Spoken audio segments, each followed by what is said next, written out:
Cuando la oscuridad parece cubrirlo todo, la voz de Dios llama a su pueblo a despertar y brillar con la luz de Cristo. Prepara tu corazón para proclamar el clamor final. Ahora con ustedes, el campestre hispano de 3ABN, proclamando el clamor final. Bienvenidos nuevamente al campestre hispano de 3ABN, el clamor final, con el propósito de ayudarte a prepararte para proclamar el clamor final. El mundo necesita el mensaje que Dios te ha dado y necesita escucharlo urgentemente. Esperamos que usted esté preparado para esta hora. Vamos a estudiar la palabra de Dios con el siervo de Dios, el pastor Fernando Zavala. Para aquellos que no lo conocen, el pastor Zavala está retirado, algunos dicen jubilado, del servicio activo y reside con su familia en Florida. Sirvió durante 10 años como pastor y líder departamental en la Iglesia Adventista del Séptimo Día. Posteriormente fue director general del Instituto Universitario Adventista de Venezuela. Más adelante se desempeñó como editor de la Asociación Publicadora Interamericana, conocida como APIA, con sede en Florida, en los Estados Unidos. Su trayectoria refleja un compromiso constante con la educación, el liderazgo espiritual y la difusión del mensaje adventista. Aunque retirado, continúa siendo una influencia significativa en su comunidad y en los ministerios que ha servido a lo largo de los años.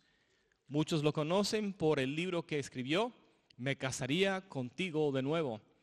Él tiene otras obras que ha escrito para beneficio de los hijos de Dios. Pero antes de que él presente el mensaje que lleva por título, El poder del evangelio, solo hay un evangelio. Hay confusión acerca de eso. Y algunos piensan que hay muchos caminos para llegar a Dios, pero solamente hay un camino. Antes de que el pastor Zavala presente el mensaje, tenemos una participación musical. Tienen que saber, será el himno por Pedro Carriles. Antes de eso, quiero invitarles a colocarse de pie para la oración, por favor. Muchas gracias. Y invito también a aquellos que están en las redes sociales y en sus hogares, hospitales, cárceles, a que me acompañen también en esta oración. Oremos. Amante Padre que estás en los cielos, te agradecemos, Señor, que tu amor es infinito y tu misericordia incomparable. Te pedimos que en esta hora nos bendiga, Señor, con un mensaje que necesitamos, un mensaje que llegue a nuestro corazón. Te pedimos que hables a través de tu siervo, el pastor Fernando Zavala. Úsalo, Señor, bendícelo con tu Espíritu Santo. Te pedimos una bendición para todos y te rogamos que todo sea de honra y gloria a tu santo nombre. En el nombre santo de Cristo Jesús. Amén. Amén. Muy bien, vamos ahora. Pueden tomar asiento, gracias. Vamos ahora a escuchar. Tienen que saber por el pastor Pedro Carriles y luego escucharemos la predicación de la palabra de Dios en los labios del pastor Zavala. Que Dios les bendiga. Gracias.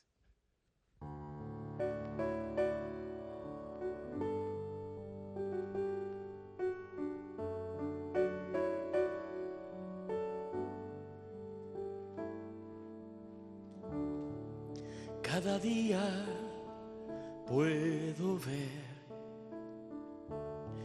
en sus ojos el sufrir, gente llena de dolor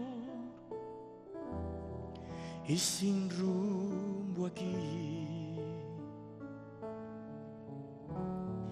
en angustia y soledad,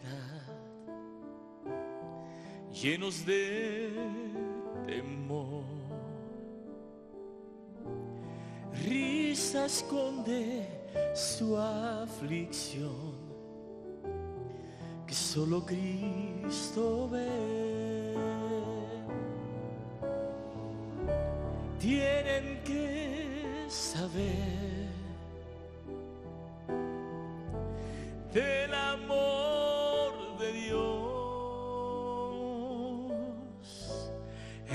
las pruebas o en temor, el refugio da.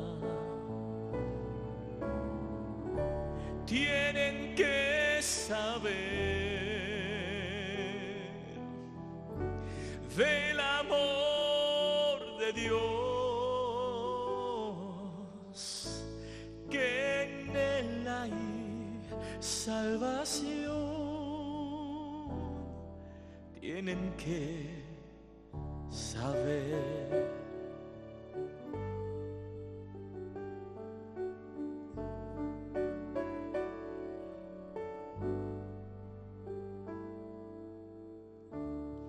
Él nos llama a brillar en un mundo de confusión. Nada igual a Él lleva vida quien perdido está. Por su amor podemos ver que sufriendo está. Ellos tienen que oír. Debemos compartir. Tienen que saber del amor de Dios en las pruebas o en temor, el refugio da. Y tienen que saber del amor de Dios. Debemos proclamar y nuestras vidas dar, porque tienen que saber.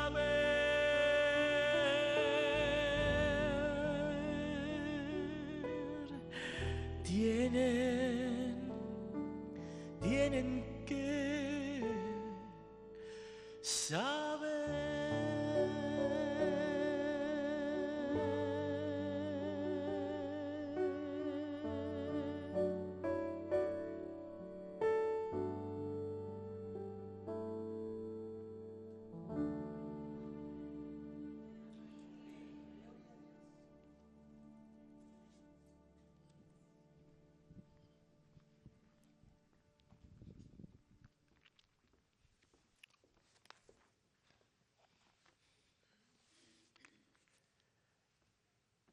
Ya ustedes han recibido el saludo de los directivos de 3ABN, pero quiero tener el privilegio de darles también mi saludo. Un placer saludarlos a todos. Que la bendición de Dios esté con nosotros a partir de este momento y hasta el final de este campestre. Sería ingrato entrar en mi tema sin antes agradecer, en primer lugar, a los directivos de 3ABN Latino por su gentil invitación. Y por supuesto, más ingrato aún, no dar gracias a Dios por lo que es un verdadero honor, que es el de predicar su santa palabra. Todo un honor realmente, ¿no? No somos dignos, pero Él es muy misericordioso. El poder del Evangelio eterno, un solo Evangelio. Se cree que el joven Jesús de Nazaret tendría entre unos 18 a 21 años, cuando después de la muerte de Augusto César, el emperador romano, fue proclamado Tiberio César como el nuevo emperador. Hemos leído y también escuchado que era práctica común en el Imperio Romano que cuando un nuevo emperador era proclamado, los heraldos surcaban, penetraban cada rincón del imperio con el anuncio, con las buenas nuevas de que ya tenemos un nuevo emperador. Pero ahora, ¿sabes qué palabra usaban estos heraldos cuando iban de un rincón a otro del imperio? Anunciando las buenas nuevas. ¿Sabes qué palabra usaban? La palabra que usaban era evangelio. Porque evangelio significa buenas nuevas. Así que, qué curioso, mucho antes de que el Señor Jesús comenzara su ministerio y anunciara su evangelio, la llegada del reino de Dios, ya los romanos usaban el término evangelio. Hay un autor, él se llama Timothy Keller, quien dice, sí, a nivel básico, evangelio significa buenas nuevas, pero en realidad significa mucho más, dice Keller. Evangelio, buenas nuevas, significa noticias que traen gozo. Ese es el número 1. Número 2, noticias que hacen historia. Y la que más me gusta es la número 3. Evangelio significa noticias que pueden cambiar tu vida para siempre. Esa es la parte que me gusta más, porque ¿verdad que no es eso último muy diferente de lo que hace el Evangelio de Jesucristo? Trae gozo indescriptible, hace historia. ¿Cómo no? Divide la historia de la humanidad en 2 partes, pero además de eso puede cambiar tu vida radicalmente y para siempre. Y ahora, esto no lo sabemos, pero si estos heraldos iban por todo el reino, todo el imperio, ¿será que, esta es una especulación, ¿será que llegaron también a Nazaret con el anuncio? No sabemos. Pero si llegaron a Nazaret con el anuncio de las buenas nuevas, entonces Jesucristo escuchó el Evangelio. El Evangelio que los romanos entendían como buena noticia, que era, ya tenemos un nuevo emperador. El caso es que cuando Cristo inicia su ministerio, qué cosa tan interesante. Vamos a leer del Evangelio según San Marcos, el capítulo número 1, y vamos a leer los versículos 14 y 15, y presta mucha atención. Después que Juan fue encarcelado, Jesús fue a Galilea predicando, ¿qué cosa? El Evangelio, pero el Evangelio del reino de Dios. No está anunciando que hay un nuevo emperador, no. Está anunciando básicamente, porque esto lo vamos a repetir varias veces, está anunciando básicamente que Dios está en control. Eso es, que Dios está en control. ¿Por qué sabemos? Porque, siggamos leyendo. Y decía Jesús, el tiempo de Dios se ha cumplido. ¿Cuál tiempo? Las profecías de Daniel. Y el reino de Dios se ha acercado. La Biblia de estudio de Andrews, al explicar lo que esto significa, dice que cuando Jesús habló de creer en el Evangelio, lo que estaba diciendo era, ha llegado el reino de Dios. Y escuche bien. Cuando el reino de Dios llega, suceden cosas. Es imposible, es imposible, y esto lo vamos a ampliar más adelante, es imposible predicar el Evangelio y que no suceda nada. ¿Está bien?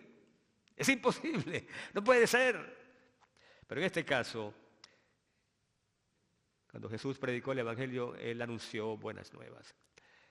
Para que tengamos una idea, esto es una muestra nada más, lo que voy a mencionar, de en qué sentido lo que Jesús anunció como evangelio, es decir, buenas nuevas, en qué sentido eran buenas nuevas realmente para el pueblo. O sea, eran buenas nuevas. Y voy a mencionar unos 2 o 3 ejemplitos. Número 1, se dice que los judíos más estrictos ortodoxos, los más tradicionales, consideraban, y esto lo leemos en la Escritura, consideraban que el contacto con el pueblo los contaminaba. Imagínense usted, estos santos, entre comillas, creían que el mero contacto con una persona de pueblo, de bajo nivel social, ya eso los contaminaba. Es más, hay un pasaje en la Escritura en el cual se llama a esta gente, los marginados de la sociedad, se les llama malditos. Los fariseos los consideraban malditos porque no guardaban todas las múltiples ceremonias y regulaciones de sus leyes. Entonces, el contacto con los pueblerinos los contaminaba. Pero entonces llega Jesús. ¿Y qué pasó? A ver, ¿quién recuerda? Lucas 15, ¿se acuerdan? ¿Cuál fue la crítica que los fariseos hicieron a Jesús? ¿Se acuerdan que Lucas 15 habla de las 3 parábolas, ¿no? De la oveja perdida, de la moneda perdida, del hijo perdido. La crítica fue, este recibe a los pecadores, y esto no lo dice la Biblia, pero es como si lo dijera, recibe a los pecadores, y lo que es peor aún, con ellos come. Era algo inaudito que un maestro de la ley comiera con esa gentuza, pero Jesús se sentía de lo más feliz en presencia de ellos. Y hay una cita que no la vamos a ver en pantalla, pero la leí una vez en el libro Palabras de Vida del Gran Maestro y más nunca la olvidé. ¿Por qué Jesús se sentía tan cómodo, tan bien con los pecadores? De hecho, él llegó a decir que no había venido a buscar justos, sino pecadores, precisamente, y llamarlos al arrepentimiento. Bueno, el caso es que la cita de Palabras de Vida del Gran Maestro dice que estos, así llamados pecadores por los fariseos y saduceos, dice Nazareth White, estaban apartados de la casa de Dios, pero no habían sido olvidados por el corazón de Dios. Oh, qué cosa tan hermosa. Qué cosa tan hermosa. Apartados de la casa de Dios, bueno, apartados del templo, porque es que no les permitían, no eran bienvenidos en el templo, eran gentuza, pero no habían sido olvidados por el corazón de Dios. Y Jesús vino a buscarlos, porque como dice el libro de la Educación, no veía a los pecadores como eran en ese momento, sino como podían llegar a ser, transformados por su gracia. Así que, bueno, ¿y qué decir del perdón? Los fariseos limitaban el perdón, bueno, los sacerdotes, los líderes religiosos del pueblo, limitaban el perdón al templo. O sea, si tú querías ser perdonado, tenías que ir al templo y comprar o llevar un animalito, y muchas veces los precios de los animalitos, bueno, estaban ¿cómo se dice? Exagerados. Los precios estaban exagerados, pero la gente quería el perdón y entonces pagaba lo que ellos cobraban por una tortolita, una palomita, etc.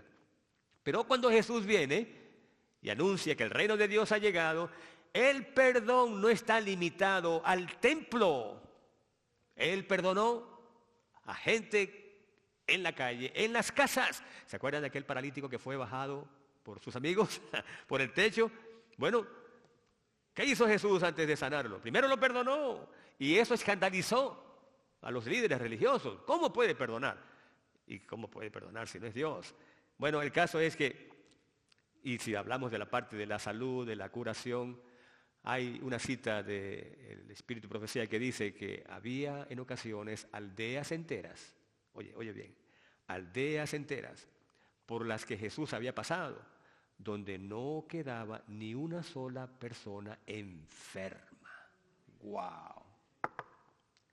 Aldeas enteras donde no había una sola persona enferma porque por allí había pasado el médico de los médicos. Entonces, entendemos, es una muestra muy pequeña, verdaderamente, pero nos damos cuenta de que para el pueblo sí hubo buenas nuevas. Es que eso es lo que ocurre. Eso es lo que ocurre, mi amigo, mi amiga, mi hermano, mi hermana. Eso es lo que sucede cuando Dios está en control. Cuando Dios está en control. Y bueno, esto lo vamos a repetir también varias veces porque desde ya lo puedo mencionar. Estamos reunidos durante estos días para hablar de el fuerte clamor, lluvia temprana, lluvia tardía, Pentecostés, primer Pentecostés, segundo Pentecostés, y quiero decirles de una vez, no tenemos nada que temer. Los eventos futuros, a veces uno piensa y se asusta. ¿Será que yo podré permanecer de pie, no negar a mi Señor? Dios está en control. Y Dios va a estar en control de tu vida si tú la pones en sus manos de amor. Ok, entonces, ¿qué es lo que sucede cuando Dios está en control? Bueno, hay cosas extrañas que suceden, pero no son malas, todas son buenas. Y ahora, deberíamos sorprendernos de que estas cosas pasen cuando Jesús toma el control. ¿Deberíamos sorprendernos? No, no, no, no, no. Esto es lo que se espera que suceda. Nos sorprenderíamos si Dios tomara el control, como Jesús anunció con su evangelio, y no pasara nada. Pero ya había sido predicho. Y este pasaje lo conocemos muy bien, pero lo vamos a ver en pantalla. ¿Se acuerdan Isaías 61:1?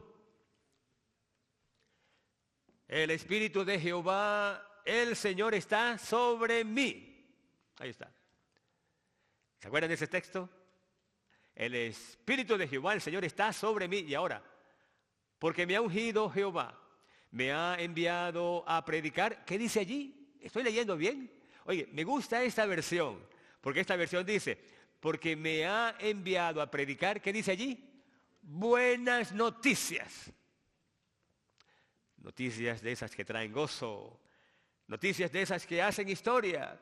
Noticias de esas que, a ver, ¿qué dije en tercer lugar? Que dije, es lo que más me gusta. Noticias que te pueden cambiar la vida. Y eso es lo que hace el Evangelio. Si lo permitimos. Bueno, buenas noticias, dice Isaías 61:1. Esa fue una predicción. ¿Y se cumplió, sí o no? A ver, ¿se cumplió? Claro que sí. Vamos a ver ahí Lucas 4. Allí su primera presentación en la sinagoga, cuando le dan el rollo del profeta, Lucas 4, a partir del versículo 16. Lucas 4, a partir del versículo 16, y encontramos el cumplimiento de la profecía. Vino a Nazaret, ahí está, donde se había criado, y el sábado entró en la sinagoga, conforme a su costumbre, y se levantó a leer. Y se le dio el libro del profeta Isaías, y habiendo abierto el libro, ¿coincidencia? No, no fue coincidencia. Halló justamente el lugar donde está escrito. ¿Qué cosa? Bueno, la profecía de Isaías. El Espíritu del Señor está sobre mí, por cuanto me ha ungido para dar de nuevo buenas nuevas. Bueno, ahí podríamos decir a los marginados, a los destituidos, a los parias, a todos aquellos que habían sido prácticamente dados por perdidos. Pero recordemos esto, ahora que uso la palabra perdido, en el Nuevo Testamento, cada vez que encuentres la palabra perdido, no hace referencia a alguien que está condenado. Es alguien que está extraviado, como la ovejita. La ovejita que está extraviada no es que está condenada. Para eso está el buen pastor. ¿Para qué? Para buscarla y traerla de regreso ¿a dónde? Al redil. Así que fue predicho, la profecía se cumplió, pero ahora una parte que uno dice, wow, pero buenas nuevas esto que voy a leer. Hay una cita que son comentarios de Elena G. de White en el Comentario Bíblico Adventista, que uno la ve y dice, wow, ¿eso es buenas nuevas? Cristo, oye bien, Cristo colgando de la cruz era el Evangelio. Oh, tremendo, ¿verdad? ¿Cómo dice? Cristo colgando de la cruz era el Evangelio. Pero alguien podrá decir, un momentito, usted acaba de decir que Evangelio significa nuevas que traen gozo. ¿Nos gozamos al ver al Señor colgando de la cruz, sufriendo todo tipo de dolores, desprecios? ¿Nos gozamos? No, no nos gozamos. Pero nos gozamos porque ese fue el medio para que Él alcanzara nuestra redención. Es como dice un autor, él se llama Wilmore Eva. Él pregunta, ¿cuál fue el día más doloroso de la historia? Él dice, la respuesta probablemente será el día en que Cristo fue crucificado. Pero luego el mismo autor, Wilmore Iba, dice, ¿y cuál fue el día más glorioso de la historia de la humanidad? Y él dice, también el día en que Cristo fue crucificado. Wow.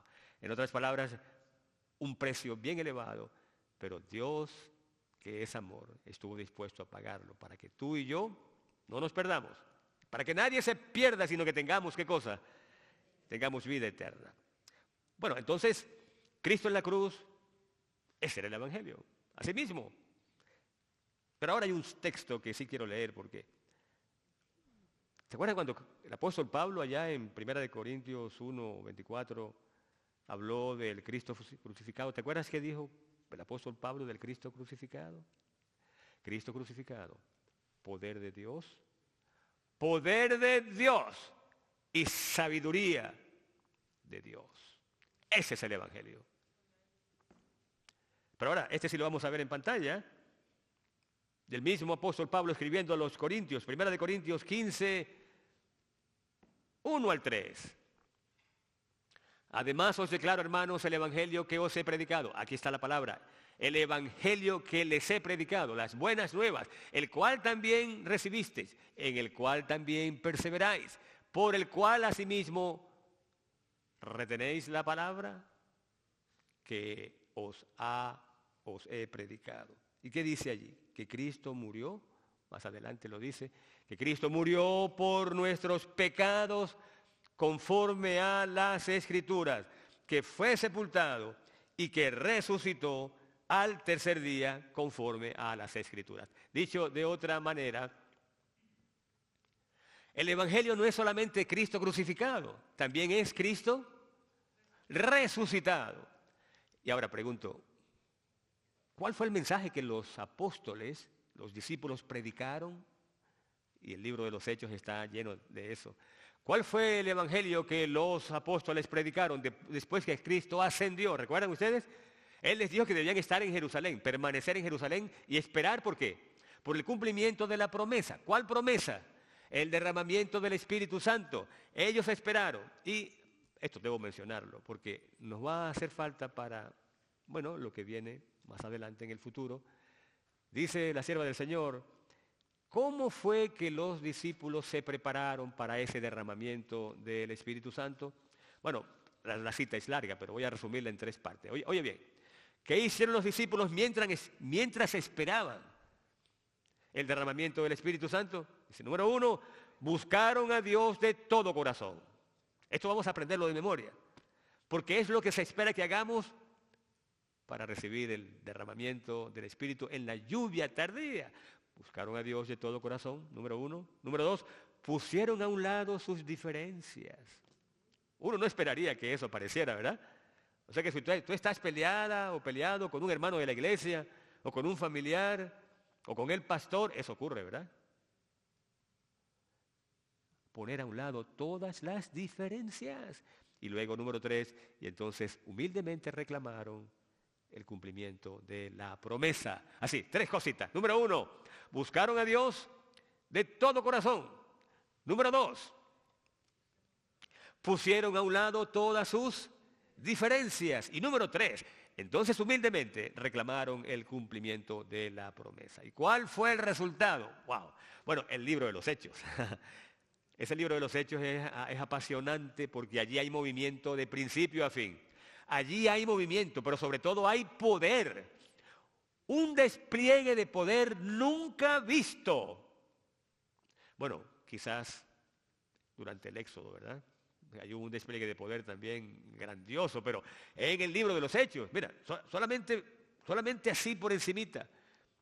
Después que Pedro predica el sermón del Pentecostés, bueno, allí ocurrió ya el primer milagro.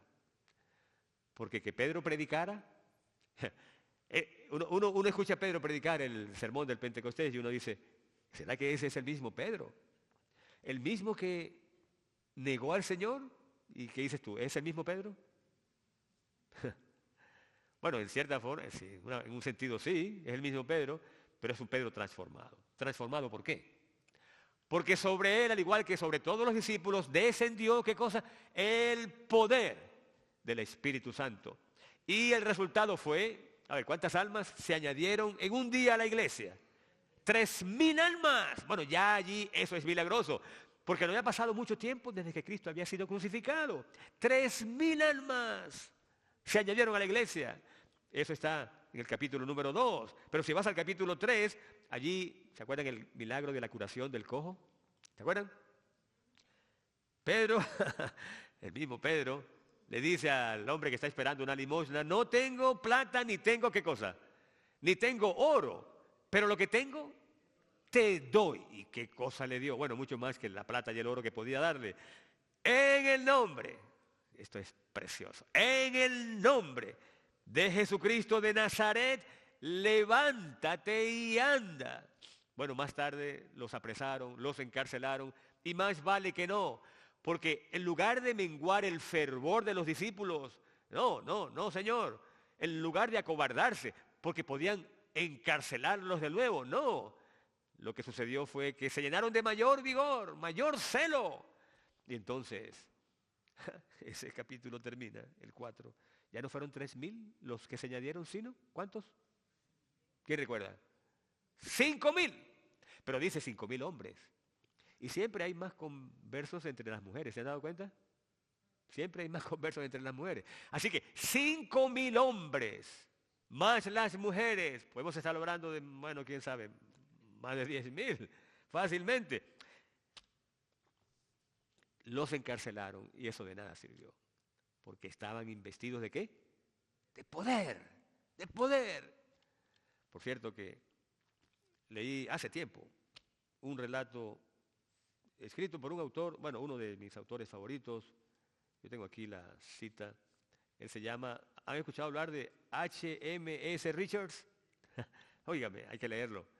Tremendo, tremendo. Y él dice que una vez estaba en la antigua Checoslovaquia, que ya hoy no existe. Existe la República Checa y Eslovenia. El caso es que dice que escuchó el testimonio del presidente de una asociación y del tesorero de la asociación. Y ellos contaron que por causa del evangelio, estamos hablando del presidente de una asociación y el tesorero, por causa del evangelio habían estado en la cárcel 12 veces.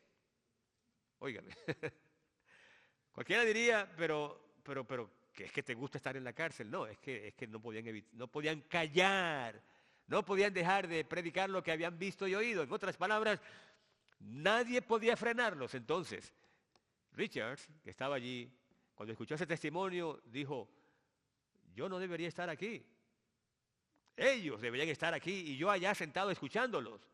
Pero entonces dice que un día estos dos fieles hermanos en Cristo entraron a una ciudad de Bohemia que en un tiempo había sido un bastión poderoso del protestantismo, pero que ahora, bueno, estaba en poder del papado. Y dice que apenas entraron en la ciudad, apenas entraron, ya los conocían, los pusieron prisioneros nuevamente. Y ocurrió, si has leído el relato del libro de los Hechos, Pablo y Silas en la cárcel de Filipos, ¿te acuerdas? Si lo has leído, bueno, esto es casi una copia, solo que es un tiempo mucho más reciente.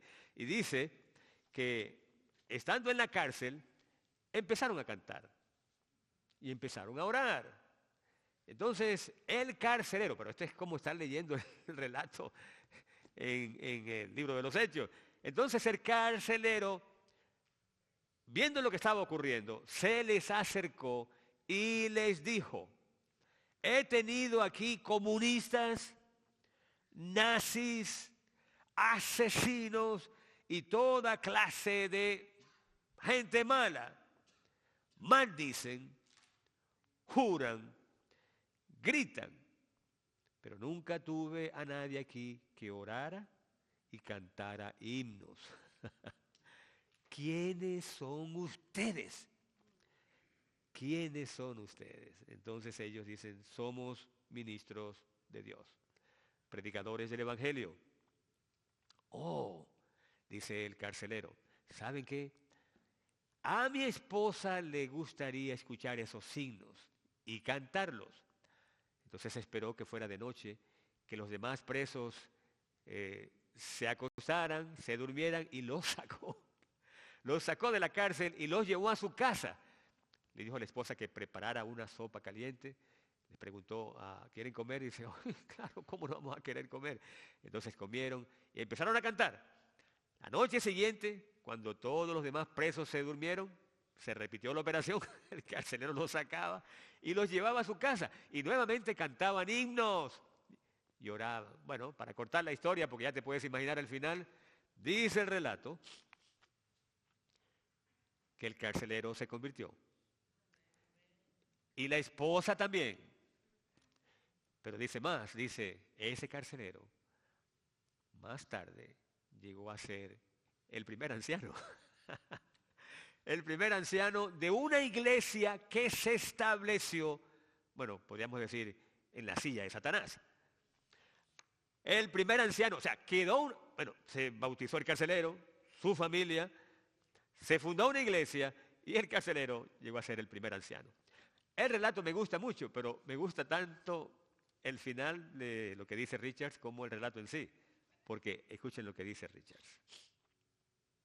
Dios tuvo que enviar al presidente y al tesorero de la asociación a la cárcel para que se estableciera una iglesia. Bueno, antes de seguir leyendo, a veces Dios permite cosas malas para lograr cosas mejores. ¿Verdad que sí? ¿Se acuerdan de José en Egipto? Menos mal que José no se amargó. Pero él llegó a entender que no habían sido sus hermanos quienes lo habían enviado a Egipto. Les dijo cuando se les reveló, Dios me envió aquí. Dios me envió. Entendió que Dios no elimina todas las maldiciones de este mundo, sino que las redime. Y eso es bastante. Pero sigo leyendo. Dice aquí. Así que digo, dice Richards, si una buena parte de nuestros presidentes de asociaciones fueran a la cárcel, surgirían nuevas iglesias. No hay ningún presidente de asociación aquí, ¿verdad? Porque no quiero crearme problemas ya comenzandito. Si los tesoreros fueran a la cárcel y los pastores fueran a la cárcel por causa de Dios, realmente comenzaría algo, ¿verdad? Tremendo, tremendo. Dios permite cosas peores para que ocurran cosas mayores. Pero entonces, podríamos seguir leyendo. El libro de los Hechos está lleno, pero un relato más, no es el relato entero, sino que en Hechos 12, un relato muy conocido. Y lo que voy a hacer es buscarlo, pero es para leer dos palabritas, bueno, una palabra que se repite en Hechos 12. A ver, ¿quién recuerda qué relato registra Hechos 12? Cuando Pedro es echado a la cárcel, ¿recuerdan? Herodes lo echa a la cárcel, ya ha matado a Santiago, el hermano de Juan, y se propone matar también a Pedro para complacer a los judíos. El hombre está embriagado de poder, embriagado. Cree que es Dios y que no hay nada que lo pueda detener, pero qué equivocado está. ¿A quién se le puede ocurrir en su sano juicio pelear contra Dios? Bueno, a este Herodes, que por cierto era Herodes Agripa, nieto de Herodes el Grande, el que mandó a matar a los niños. Bueno, el caso es que una pelea con Dios, ¿a quién se le puede ocurrir? Él se asegura de que Pedro esté bien vigilado. ¿Y alguien recuerda cuántas guardias puso? 4 guardias, de 4 soldados cada una. Y puso a Pedro en la cárcel de seguridad, la última, que para poder salir de allí tiene que pasar por varias guardias de seguridad.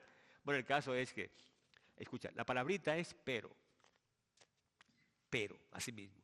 Dice, así que Pedro estaba custodiado en la cárcel. Bueno, con 16, imagínense, era un anciano ya, 16 soldados para vigilar a Pedro. Es que él no se iba a escapar. Bueno, Dios lo iba a liberar. Pero dice, Pedro estaba custodiado en la cárcel, pero la iglesia, Herodes despliega todo su poder. su poder está respaldado nada menos que por Roma. Así que, wow, ¿quién iba a pelear contra Herodes? Los cristianos no tenían ningún chance. El hombre despliega todo su poder. ¿Y qué es lo que hace la iglesia? Orar. ¿Quién tenía más oportunidad de ganar? ¿Quién tenía las de ganar? Herodes con toda su guardia de soldados vigilando a Pedro, o Pedro por quien la iglesia oraba. Pero la iglesia oraba, no de cualquier forma. Escucha, dice aquí. Y la iglesia oraba sin cesar. Sin cesar. Oración a Dios por él. Pero tú despliegas todo tu poder y en una lucha desigual imaginas que vas a prevalecer, pero no tienes ningún chance porque estás peleando contra Dios. Pero la iglesia oraba. Y hay otro pero más adelante, y es que tú te acuerdas del resto del relato al final, que ese Herodes, oye bien, ese Herodes, un día, teniendo delante de él un auditorio, una audiencia, se puso sus mejores ropas y los, dice la Biblia, los arengó, o sea, les habló. Pero les habló en una forma tan elocuente que allí dice que los que estaban presentes dijeron, ¿quién recuerda? Voz de Dios y no de hombre. Opa. Él ha debido decir, no. Por favor, no me comparen con Dios. ¿Cómo se les ocurre? No, pero él aceptó que lo compararan nada menos que con Dios. Y aquí dice, al momento un ángel del Señor lo hirió, por cuanto no dio la gloria a Dios y expiró comido de gusanos. En otras palabras, los gusanos se los comieron mientras él estaba todavía en vida. Ay, Dios. En vida, porque no dio la gloria a Dios. Y aquí viene el segundo, pero. Expiró comido de gusanos, pero la palabra del Señor crecía y se multiplicaba. ¿Contra quién crees que estás peleando? Bueno, estos relatos los menciono porque no tenemos nada que temer. ¿Está bien? No tenemos nada que temer. Absolutamente nada. El mismo Dios que cumplió su promesa en el derramamiento del Espíritu Santo en el Pentecostés, ese mismo Dios se asegurará de que ese mismo Espíritu sea derramado, escucha esto, aún con mayor poder. Alguien puede decir, pero un momentico, más poder del que encontramos en el libro de los Hechos, pero es que el libro de los Hechos es un milagro tras otro, sí, pero lo que nos espera, bueno, es que las circunstancias van a demandar que sea una medida mayor de poder del Espíritu Santo, pero la promesa está en nuestras manos. Y ahora, ¿alguien me puede decir qué tres cosas hicieron los discípulos cuando esperaban el cumplimiento de la promesa? El Señor les dijo, permanezcan en Jerusalén hasta que reciban la promesa. Número 1, buscaron a Dios de todo corazón. Número 2, pusieron a un lado todas sus diferencias. El Espíritu no puede morar donde hay disensión. Y en algunas de nuestras iglesias hay algo de eso, por no decir bastante de eso. Y número 3, buscaron a Dios de todo corazón, pusieron a un lado sus diferencias y humildemente reclamaron el cumplimiento de la promesa. Y ahora una pregunta.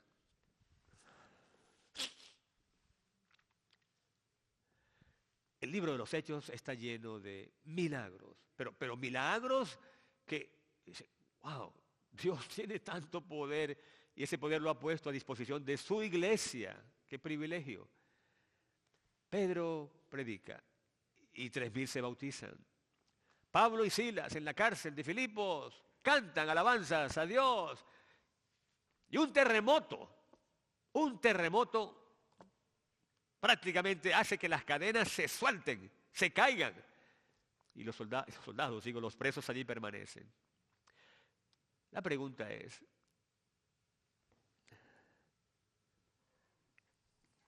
Y ya les di al principio la respuesta para ver si la recuerdan. ¿Podían ellos predicar el Evangelio de Jesucristo con el poder del Espíritu Santo? Porque recordemos, es el Evangelio de Jesucristo con el poder del Espíritu Santo.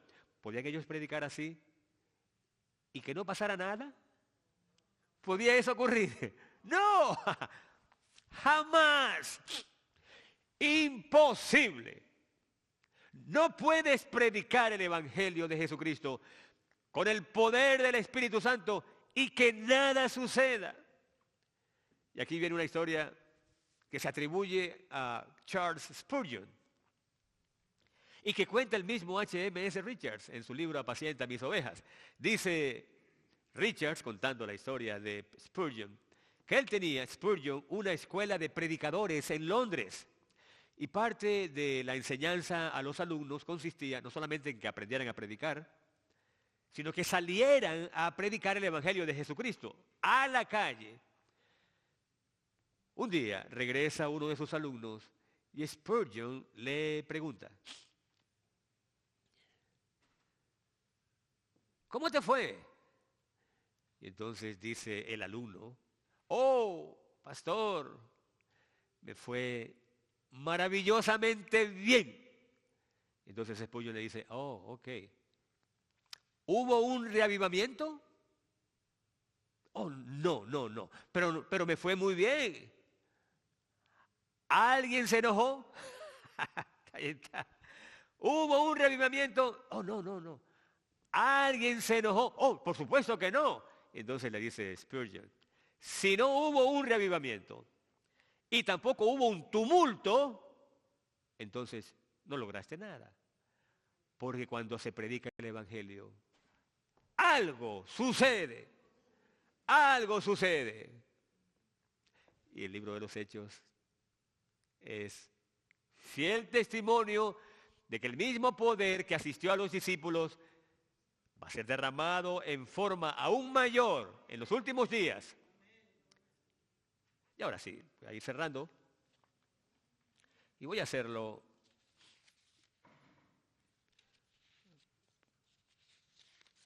con una preguntita. Dije al principio que a veces nos asaltan pensamientos de incertidumbre, incluso de dudas de si nosotros tendremos la fe y el valor que se va a necesitar para permanecer de pie en defensa de los principios de la palabra y en defensa del Evangelio. No sé si te ha pasado a ti, pero a veces pensamos, wow, se dice que esos eventos van a ser difíciles y van a ser pruebas duras. Algunos han circulado la idea de que vamos a vivir sin intercesor. Bueno, y que el Espíritu Santo ya no estará disponible. La promesa del Señor, ¿cuál fue? He aquí estoy con vosotros todos los días. Todos los días. ¿Hasta cuándo? Hasta el fin. Nunca, jamás Jesucristo abandonará a un hijo fiel. Nunca. Y a pesar de que va a haber situaciones difíciles y conflictos y pruebas, al final seremos más que vencedores por medio de aquel que nos amó. Nada ni nadie te puede separar, querido amigo, querida amiga. Nada ni nadie te puede separar del amor de Dios, que es en Cristo Jesús, Señor nuestro. Y por muy difíciles que estén las cosas en ese último tiempo, hay, por cierto, un relato que leí de un libro de Leo Van Dolson, titulado El Dios que habla y muestra. Y dice él que un conserje está en una instalación deportiva esperando que los muchachos terminen de jugar para él hacer ¿qué cosa? ¿Qué hacen los conserjes? Bueno, hacer la limpieza, el mantenimiento. Y él está en un asiento Y curiosamente, el hombre está leyendo el libro del Apocalipsis.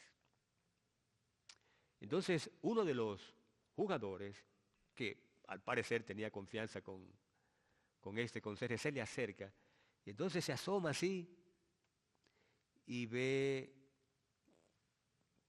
porciones del libro de Apocalipsis. Entonces dice, wow, dice, Esmirna, Sardis, la Odisea, Alfa, Omega. El muchacho, por supuesto, no tenía idea. Entonces, el muchacho le pregunta al conserje, dice, ¿tú estás entendiendo lo que dice allí? Y entonces él le dice, yo no entiendo mucho, pero hay algo que sí entiendo. Y es que al final el Cordero gana. No entiendo nada, pero entiendo lo que más me conviene e interesa entender. Al final, el Cordero gana. Y tú y yo podemos ganar con Él. De hecho, Él es el que gana. Él es el que gana. Nosotros lo que hacemos es aferrarnos a Él. Hay una cita que quiero leer antes de finalizar. Hemos dicho que el Espíritu fue derramado en el Pentecostés con poder, ¿se acuerdan? Con poder, nunca visto. Y que esperamos algo así como un segundo Pentecostés. En aquel entonces, con los apóstoles, se le llama lluvia temprana. Y la que esperamos es la lluvia tardía. Bueno, la promesa es, como dije antes, que el Espíritu será derramado en la lluvia tardía, en el segundo Pentecostés, aún con mayor poder. Pero voy a leer la cita. Es del Espíritu de profecía y el libro es el conflicto de los siglos. Porque hay allí una promesa que nos dice que el poder que asistirá ese derramamiento no será menor que el anterior. Vamos a leerla. Conflicto de los siglos. La gran obra de evangelización no terminará con menor manifestación del poder divino que la que señaló el principio de ella. No habrá una manifestación menor, no, al contrario, será mayor. Las profecías que se cumplieron en tiempos de la efusión de la lluvia temprana, al principio del ministerio evangélico, deben volverse a cumplir en el tiempo de la lluvia tardía, al fin de dicho ministerio. Así que, bueno, empezamos con buenas noticias, porque ¿qué es lo que significa evangelio? Empezamos con buenas noticias y vamos a terminar con malas noticias. Por supuesto que no, por supuesto que no. Empezamos con buenas noticias porque eso es el evangelio. Noticias que traen gozo, noticias que hacen historia y noticias que te pueden cambiar la vida. Pero ahora esto de cambiar la vida trae a mi mente una idea que no he mencionado y bien que vale la pena mencionarla. En forma de pregunta, ¿cómo fue que los discípulos pudieron ser instrumentos idóneos en las manos de Dios? ¿Cómo fue que ellos pudieron ser usados sin ningún estorbo? De modo que la voluntad de Dios, manifestada en el derramamiento del Espíritu Santo, encontraba cumplimiento fiel a través de lo que ellos hacían. ¿Cómo puede, por ejemplo, lo mencioné antes, ese Pedro tímido, medio cobardón, que llegó a negar al Señor, cuando este cojo le pide limosna, ¿recordamos esas palabras? No tengo oro, no tengo plata, no tengo oro, pero lo que tengo te doy. ¿Qué era lo que tenía Pedro? ¿Qué era lo que tenía Pedro que podía dar? Pero lo que tengo te doy.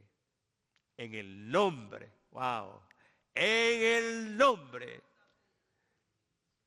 del Señor Jesucristo te digo, levántate y anda. La razón por la cual estos hombres y mujeres eran instrumentos de Dios, instrumentos idóneos, se debió al hecho de que el evangelio que ellos predicaron, primero los había transformado a ellos. ¿Está bien? El evangelio que ellos estaban predicando, primero los había transformado a ellos. Y eso es lo que debe quedar. Quieres olvidar todo lo que he dicho, puedes olvidar, pero no olvides esta gran verdad. El Señor te quiere usar y el Señor te va a capacitar. Pero para llenarte del Espíritu, primero tiene que haber un vacío. ¿Verdad que sí? Un vacío. Y yo no sé tú, pero a veces yo, digo, otra vez cometí ese error. ¿Cómo puede ser? Digo, Señor, lléname de tu Santo Espíritu. Lléname. ¿Por qué seguir equivocándonos de la misma manera? Si tu promesa es fiel y tu deseo es llenarnos de tu Santo Espíritu, ¿por qué no ocurre? Bueno, primero, creo que ha de producirse un vacío. Quizás en tu corazón y en el mío hay algunas raíces de esas que hay que arrancar, ¿verdad? A lo mejor hay cosas que no deberían estar allí.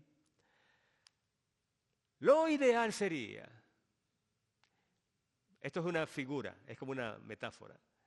Lo ideal sería que cuando Cristo entre a nuestro corazón, pueda pasearse por todo nuestro corazón, toda nuestra mente, y que no encuentre ninguna pared o ninguna puerta que diga privado.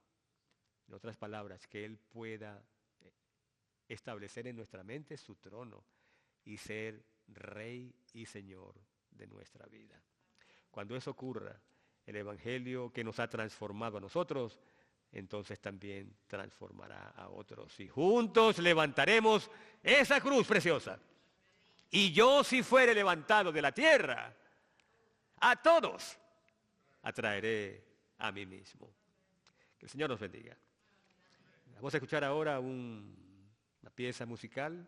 Y vamos a escucharla como algo así como una oración. Y mientras la escuchamos, vamos a tomar nuestra decisión y decirle, Señor Jesucristo, te invito para que entres a mi corazón y seas el dueño y Señor de mi vida y seas lo primero y lo mejor para mí hoy y por siempre.